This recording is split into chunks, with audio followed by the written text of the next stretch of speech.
مادر موسی چو موسی را به نیل در فکند از گفته رب جلیل.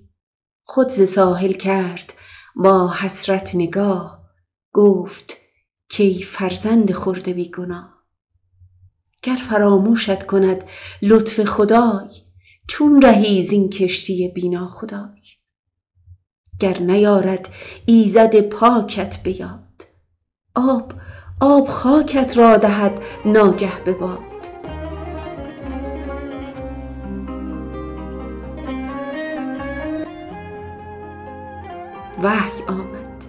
وحی آمد کاین چه فکر باطل است، رهرو ما اینک اندر منزل است.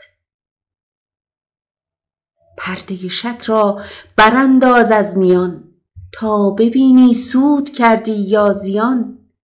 ما گرفتیم آنچه را انداختی، دست حق را دیدی و نشناختی. در تو تنها عشق و مهر مادری است، شیوه ما عدل و بنده پروری است. نیست بازی کار حق خود را مباز، آنچه بردیم از تو بازآریم باز. سطح آب از گاهوارش خوشتر است، دایه اش سیلاب و موجش مادر است. رودها از خود نه طغیان می کنند، آنچه می گوییم ما آن می کنند. ما به دریا حکم طوفان می دهیم، ما به سیل و موج فرمان می دهیم. نسبت نسیان به ذات حق مده، بار کفر است این به دوش خود منه.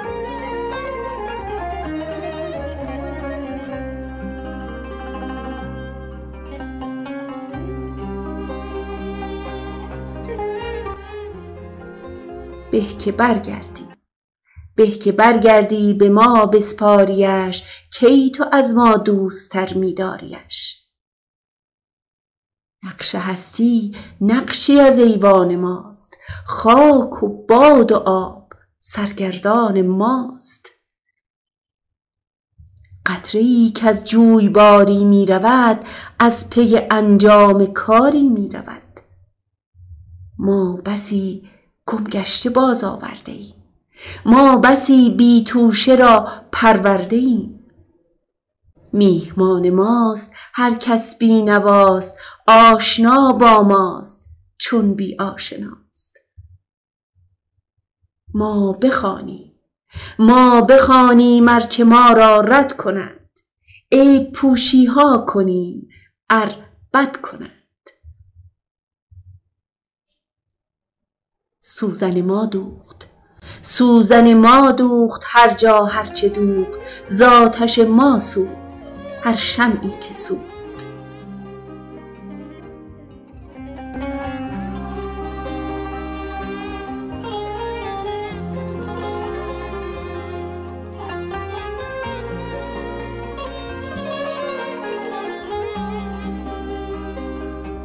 کشتی ز آسیب موجی هولناک، رفت وقتی سوی غرقاب هلاک.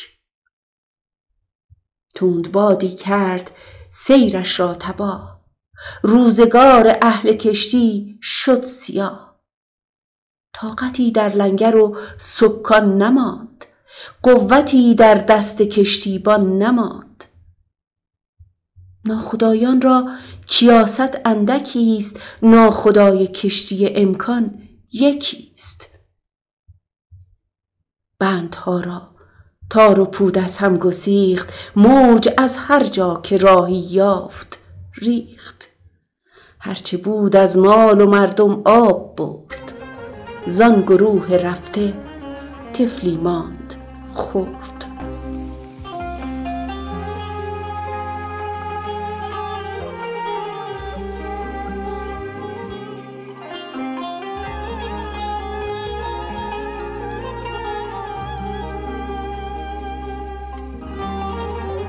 طفل مسکین چون کبوتر پر گرفت، بحر را چون دامن مادر گرفت. موجش اول وهله چون تومار کرد، تندباد اندیشه پیکار کرد. بحر را گفتم دگر طوفان مکن، این بنای شوق را ویران مکن. در میان مستمندان فرق نیست، این غریق خرد بهر غرق نیست.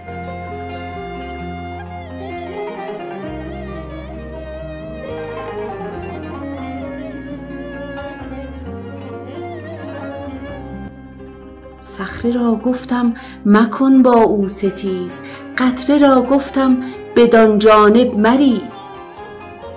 امر دادم باد را کان شیرخوار، گیرد از دریا گذارد در کنار.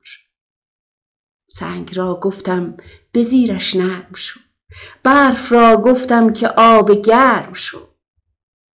صبح را گفتم به رویش خنده کن، نور را گفتم دلش را زنده کن.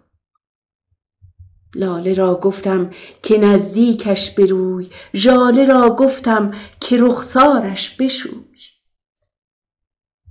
خار را گفتم که خلخالش مکن، مار را گفتم که طفلک را مزن. رنج را گفتم که صبرش اندک است، اشک را گفتم مکاهش کودک است. گرگ را گفتم تن خردش مدر، دزد را گفتم گلوبندش مبر.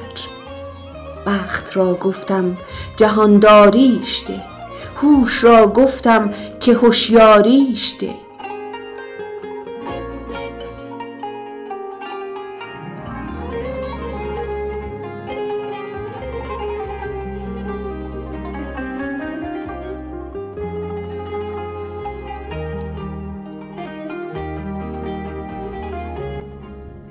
تیرگی ها را نمودم روشنی، ترس ها را جمله کردم ایمنی.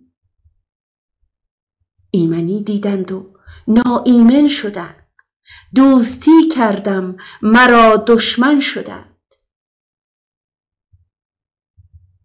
کارها کردند اما پست و زشت، ساختند آیینه ها اما ز خشت. تا که خود بشناختند از راه چاه، چاه ها کندند مردم را به راه. روشنی ها خواستند اما ز دود، قصرها افراشتند اما به رود. قصه ها گفتند بی اصل و اساس، دزدها بگماشتند از بهر پاس.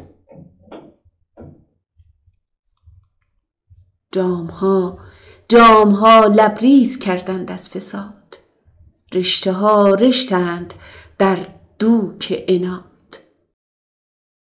درس ها خواندند اما درس عار، اسب ها راندند اما بی فسار. دیو ها کردند دربان و وکیل، در چه محضر؟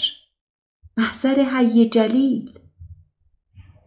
سجده ها کردند بر هر سنگ و خاک، در چه معبد؟ معبد یزدان پاک.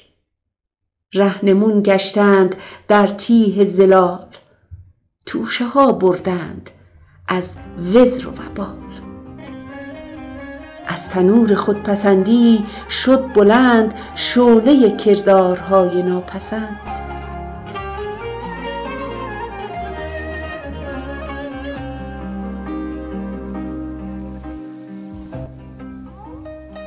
وارهاندیم آن غریق مینوا، تا رهید از مرگ شد صید هوا. آخر آن نور تجلی دود شد، آن یتیم بی گنه نمرود شد. رزم جویی کرد با چون من کسی، خواست یاری از عقاب و کرکسی. کردمش با مهربانی ها بزرگ، شد بزرگ و تیره دلتر شد ز گرگ. بر غجب آتش بسی افروخته، وز شراری خانمان ها سوخته. خواست تا لاف خداوندی زند، برج و باروی خدا را بشکند. رأی بد زد گشت پست و تیره رای، سرکشی کرد و فکندیمش ز پای. پشه ای را حکم فرمودم که خیز، خاکش اندر دیده خودبین بریز. تا نماند باد عجبش در دماغ، تیرگی را نام نگذارد چراغ.